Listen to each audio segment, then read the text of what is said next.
The best explanation for what gender as a spectrum means was clarified to me in this way.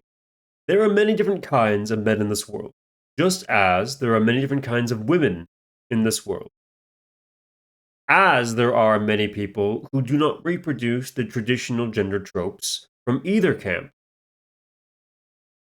Those are non binary people who prefer they them in most circumstances. They refuse either of the masculine and feminine tropes and traditions from their culture.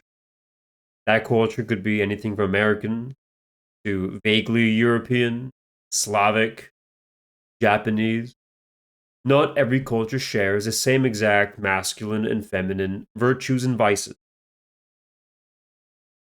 Since gender is a spectrum, what does that really mean? What is that spectrum? Here is an example: Obama and Chuck Norris, James Bond and Aragorn, Ripley from Alien and Joan of Arc, Amelia Earhart and Helen Keller. Let's go through them one by one. Obama, for example, is a black ex president. He was measured, intelligent, and compromising.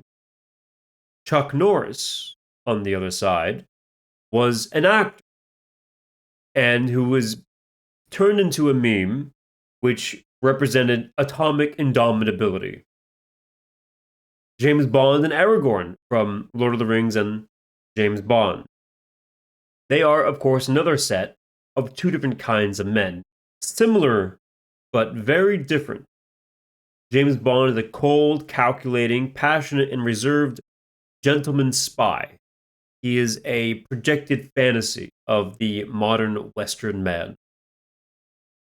Aragorn is stoic, but he is more nurturing and has a healthier depiction of masculinity rather than James Bond.